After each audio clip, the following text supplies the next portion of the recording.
Let it go for about 20 seconds. Frozen. Yes. So you want to do this here? Let's start in just a minute here. We're just waiting for some people to come on the room. But I appreciate you taking the time to talk to us. Yeah, the syncretism sign, that's great. You want to take off? No, let's do it here, over here. Okay? Oh, we want the syncretism sign, do we? Yeah, let's do the syncretism. Yeah. Alright. Well, folks back in Canada, I've been looking forward to this moment to meet Santos Bonacci, one of the foremost freedom fighters in the world. And I know you, like millions of people around the world, were watching the trucker convoy in Ottawa, watching the largest, most peaceful protest ever held in the world. And I want to ask you your opinion. What did you think of the Ottawa truck convoy that happened? That's the sort of stuff that I love, brother. You know, I grew up 20 minutes from where Ned Kelly lived. Now, Ned Kelly is Jesse James of Australia. You know that, right? Yes. Movies have been made about this guy. You know, with his iron. Says Bertha Talks wants you to begin the video. No, we're live. It's okay. Okay, good. Yeah, it's okay. Okay, good. So I grew up with a Ned Kelly spirit. You know, I was always free-born, and when I saw that, I was just so inspired. Now, I didn't know, no one knew what the result was going to be. We know now that they were kicked out, and with the mighty, mighty arm of The tyrannical government. Yeah, that was likely going to happen, wasn't it? But at least people are alive and loving freedom and showing it. That's what we've got to do. One of the most exciting things is I was on the streets of Ottawa. Now, I'm a former truck driver myself, and I decided to step back from the industry. I gave up a very good contract and some very good money because our company and the government was already indicating that we were going to have to make a choice of healthcare that went against our personal beliefs. Yeah. So in August, I stepped back, not knowing what would happen. But as we started to see it unfold, the government then issued a January 15th mandate. This is when the momentum started to gather. And truck drivers, they first were thought to be going to Ottawa for themselves, but they ended up going there for an entire country. Yeah. Because if we don't have the freedom to choose our health care and make choices, bodily autonomy, we are not free people. No, exactly. They made that known, they made that clear to the world, you know. And these are the people who work hard, keeping us alive, bringing product from city to city, you know. They work amazing hours. Truck drivers are to be commended for period, just for their position. But for them to make that stand, that made me, It was interesting because at one point we were the heroes. The frontline workers were the heroes, the doctors, the nurses, the firefighters, the EMS, the police officers, and the truck drivers, the farmers. And how quickly that narrative changed as they started to press us. And then all of a sudden truck drivers became expendable. And it was necessary for us to go there, not just for ourselves, but for Canadians. Because anytime you're afraid of the government, it's tyranny. Mm-hmm. But if the government becomes afraid of you, that's liberty. Exactly, and that's what they're showing the government. A good general knows that it doesn't matter if you lose this battle or that battle. Alexander the Great, he lost battles, but he always won the war. And we, the free humans of God's creation, we win. Yeah. Tyranny does not win. Tyranny has no place in this reality. It has been an interposition. Interlopers have inserted themselves in this timeline, and it's illegal and unlawful, and they're going to be evicted.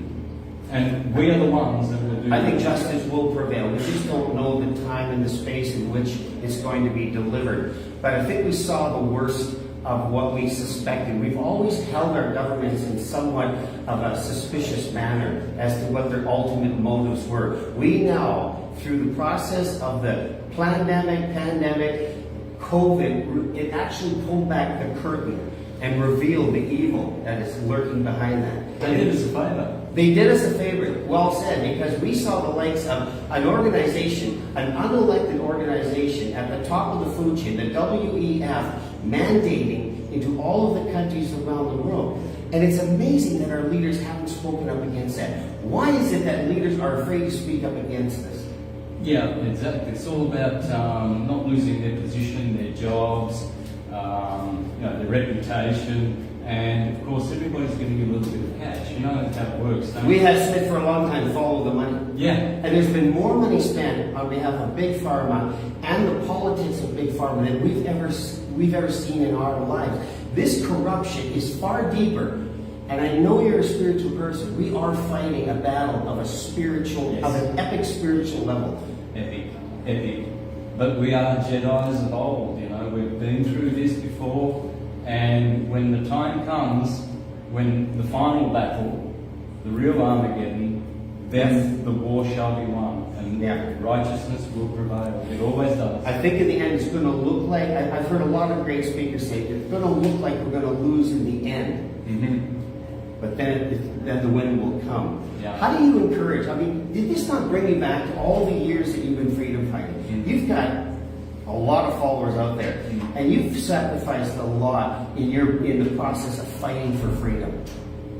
Yeah, been to jail twice unlawfully in Australia, been harassed by sheriffs and policemen and lawyers and the media. The media all over Australia painted me as a criminal on the run, you know, just tried to, they made these edited interviews of me in front of the court, and you know, of course they make you look like an idiot, but I had my own cameraman there filming the whole thing, so the true story was told in the background. So I mean, they're exposing themselves, you know, they're not only the government but the media as well. They are doing us a favour. They're looking more and more stupid. Why you brought up the media? Because I went there as an ex-truck driver and reported on an alternative media called Winnipeg Alternative Media, WAM, which is what we're streaming on right now.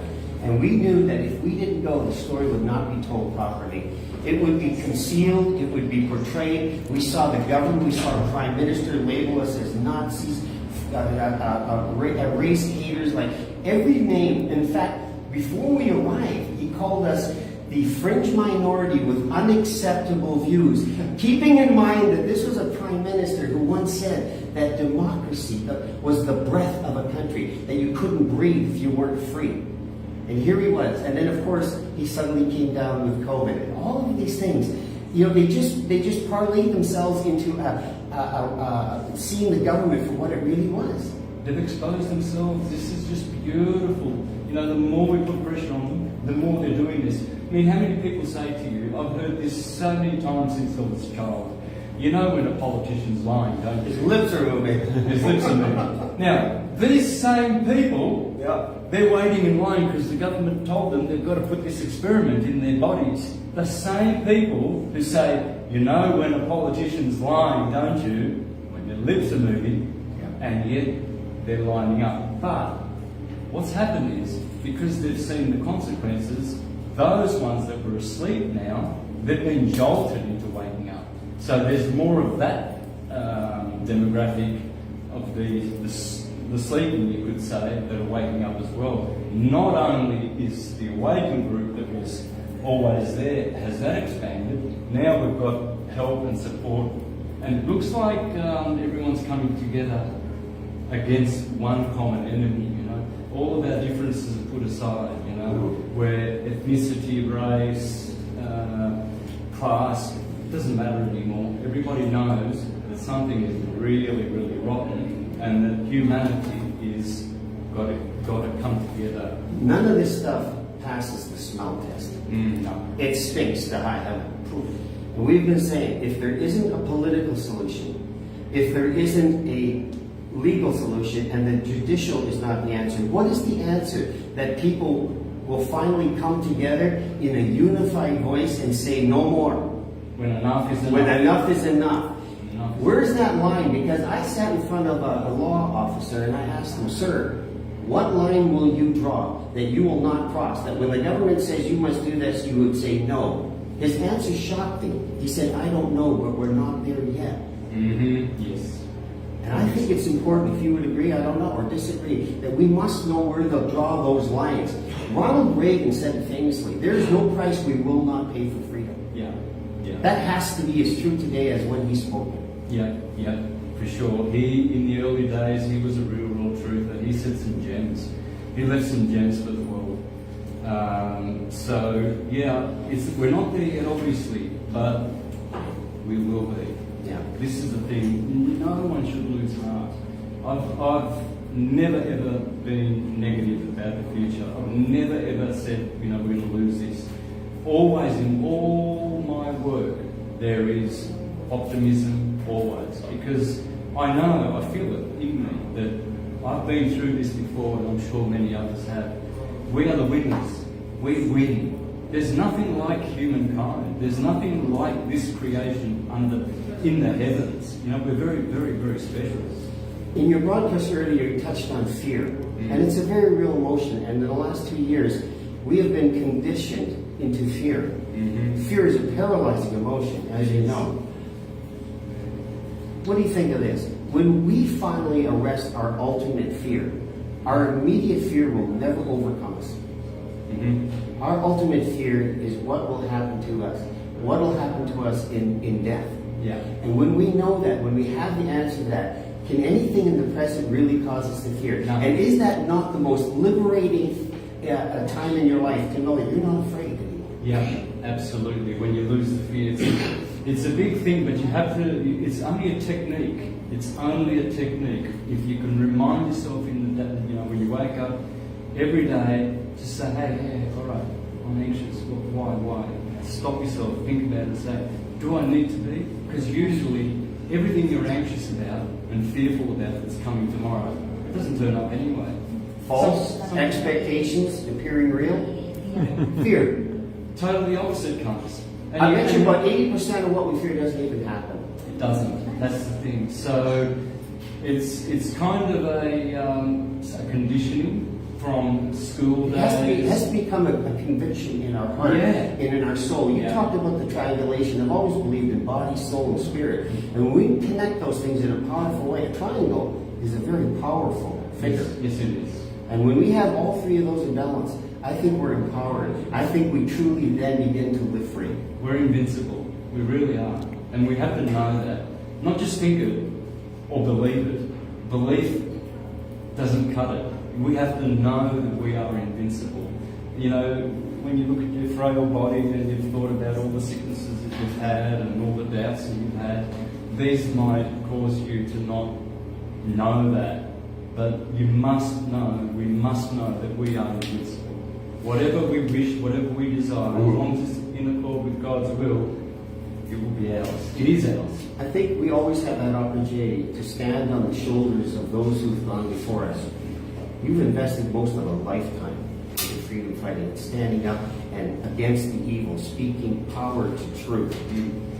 What is your, or truth to power, let me get that right. What is your final advice to the people that, because this is not a Canadian thing, it's not an American thing, it's not North American, it's worldwide.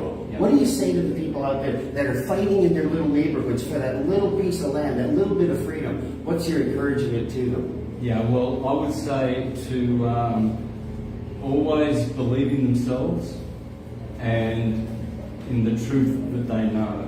Because that's what you've got. What you are is the truth that you are and who you are. And always believe in that and always project that in the world. So you don't have to comply. Everything is about contract and consent. You don't have to make any contract with anyone you don't want to. You don't have to consent with anything that you don't want to. And you have to learn those ways and then persist in those ways. Never, ever, ever give up. Ever. Santos, it's been an honor to meet you. Thank you so much for doing this. God bless you. Thank you.